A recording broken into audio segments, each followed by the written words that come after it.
What if buying a house, the thing many people call the smartest financial move of your life, could actually make you less free? And what if renting, the thing people often call throwing money away, could sometimes be the smarter choice? Most people compare rent to a mortgage payment and stop there, but that is where the mistake begins. Because a house is not just a place to live. It is a financial contract, a lifestyle decision, a liquidity trade-off, and sometimes an anchor that can quietly shape your career, your savings, and your future. Today, we follow Alex as he faces one of the biggest decisions of adult life. Should he rent, buy, or wait? And by the end, you may never look at the phrase "rent is wasted money" the same way again. Alex is 30. He has a stable job, some savings, and a question that almost every adult eventually faces. Should he keep renting or finally buy a house? The house feels different from every apartment he has lived in. No upstairs neighbor, no landlord, no lease renewal, no feeling that he is living in a place that belongs to someone else. For the first time, Alex imagines a future with roots. But one feeling can be dangerous. The feeling that because something feels like progress, it must be progress. Alex's friends make the decision sound simple. Renting is throwing money away. A house is the best investment you'll ever make. If you don't buy now, you'll be priced out forever. These sentences sound confident because they are repeated often. But repetition is not evidence. Buying a home can be one of the best financial decisions of someone's life. It can also be the decision that traps them in a city, a payment, or a lifestyle they were not ready for. The danger is not buying. The danger is buying before understanding what ownership really costs. Renting and buying are not just two housing options. They are two different life designs. Renting gives Alex flexibility. Buying gives Alex control. Renting keeps his money more liquid. Buying converts his money into home equity. Renting exposes him to rent increases. Buying exposes him to repairs, taxes, insurance, and market risk. There is no free choice here, only different forms of cost. Alex starts with a typical home price.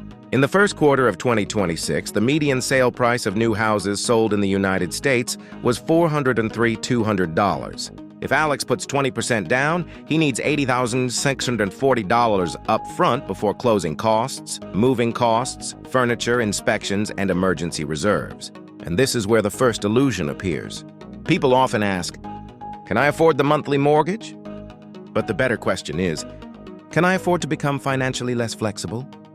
With a 20% down payment, Alex borrows $322,560 at a 30-year fixed mortgage rate of 6.47%, close to Freddie Mac's reported U.S. average on June 18, 2026. His principal and interest payment would be about $2,032 per month. That sounds close to rent in many places. But principal and interest are not the full cost of ownership. They are only the most visible part. Now Alex adds the costs that homeowners cannot ignore. If property taxes are estimated at 1.2% of the home value, that is about $403 per month.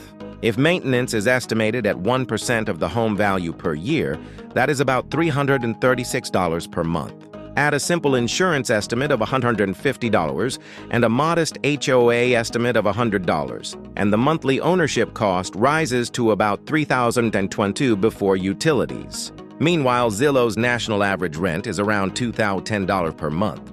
In this simplified example, buying costs roughly $1,000 more per month than renting before counting closing costs, opportunity cost, or transaction risk. This does not prove renting is better. It proves that comparing rent to mortgage alone is mathematically incomplete. If Alex keeps the mortgage for the full 30 years, the total interest paid would be about $409,118 on a $322,560 loan. That number does not mean buying is foolish.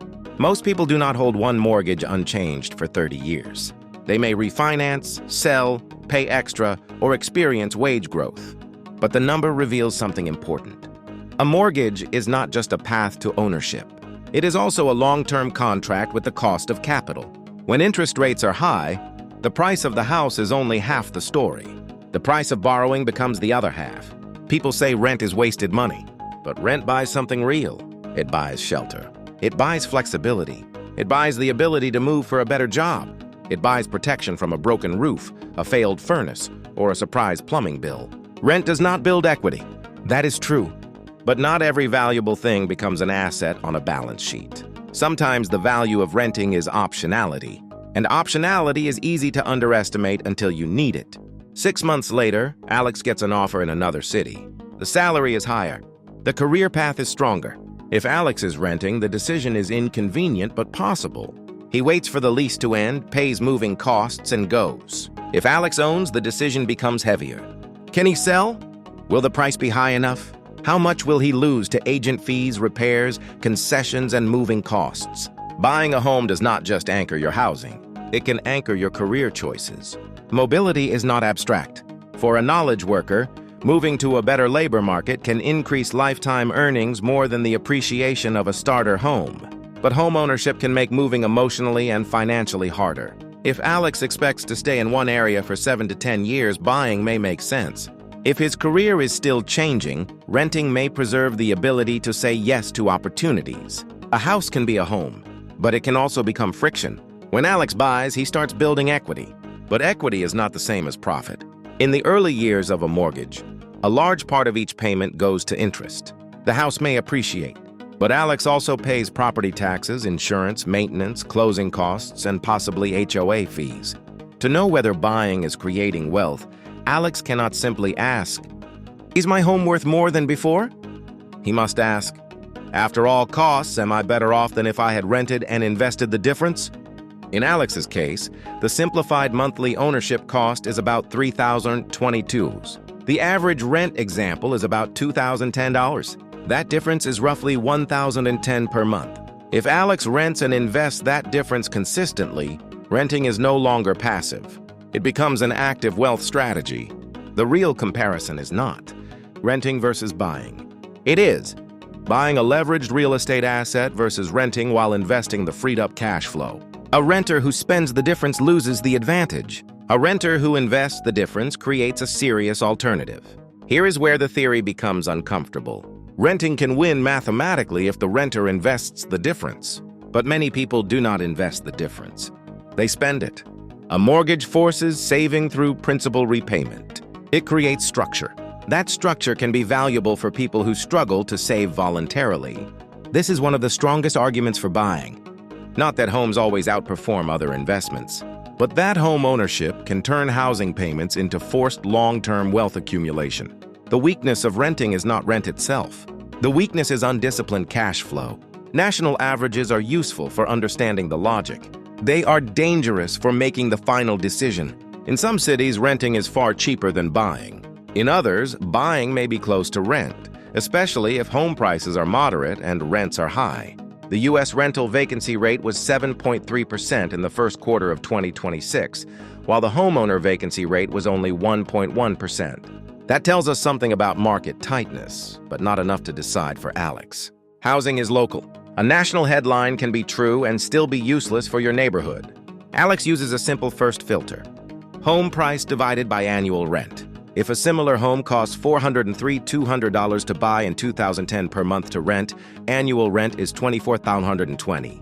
That gives a price-to-rent ratio of about 16.7. This is not a complete answer, but it is a useful signal. The higher the ratio, the more expensive buying is relative to renting. The lower the ratio, the more attractive ownership may become. A smart buyer does not ask whether real estate is good in general.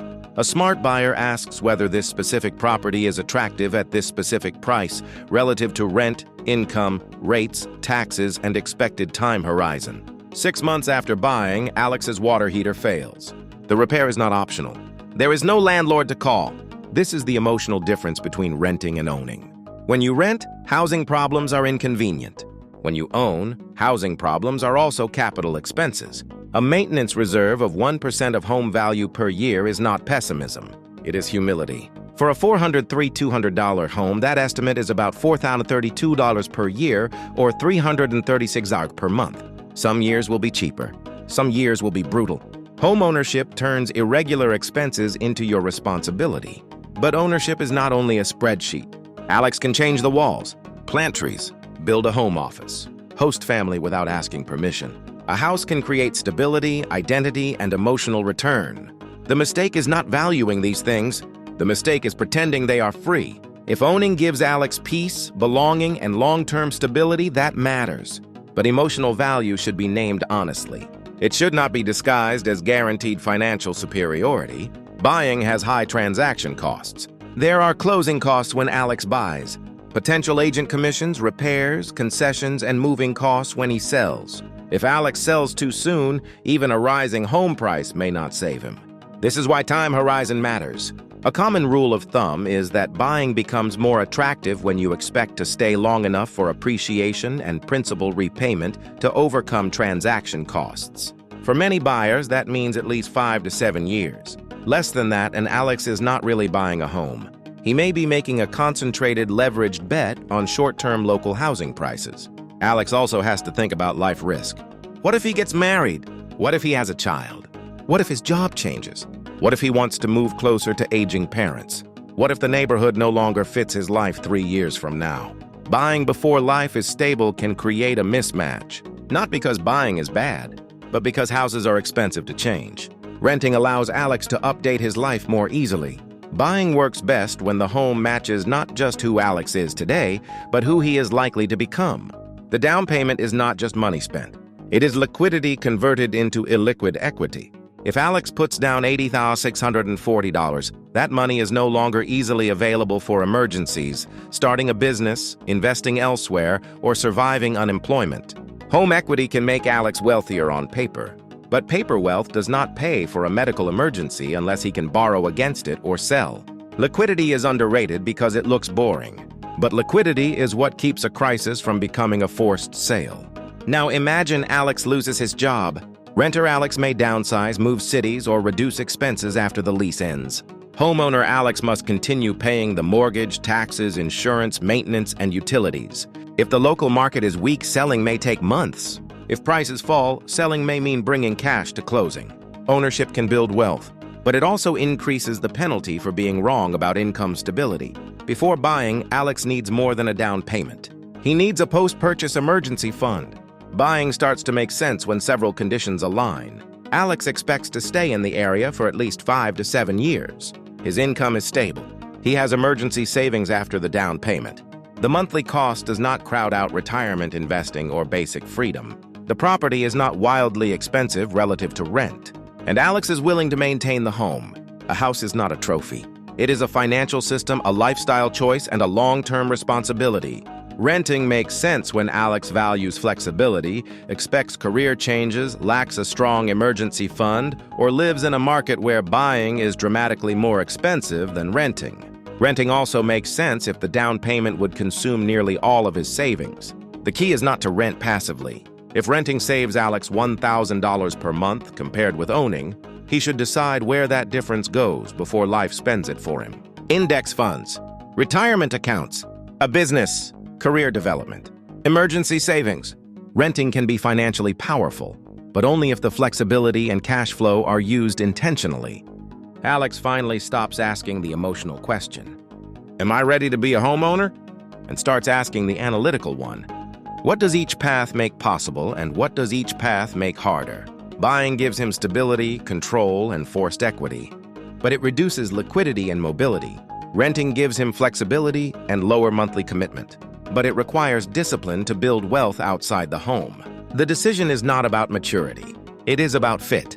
The right choice is the one that matches Alex's time horizon, income stability, local market, savings, and life plans. Renting is not failure. Buying is not automatically success. A renter can build wealth. A homeowner can become house poor. A house can be a powerful asset. It can also become an expensive anchor. The cost of renting is that your money does not build home equity. The cost of buying is that your money becomes less flexible, your risks become more concentrated, and your life becomes harder to move. Every choice has a cost. The goal is not to choose the path that sounds most responsible. The goal is to choose the cost that fits the future you are actually trying to build. If you were Alex, would you rent, buy, or wait one more year while building your savings? Share your answer in the comments. And if you want more stories about the hidden trade-offs behind money, career, housing, and life-changing decisions, like this video and subscribe to The Cost of Choice. Thank you for watching.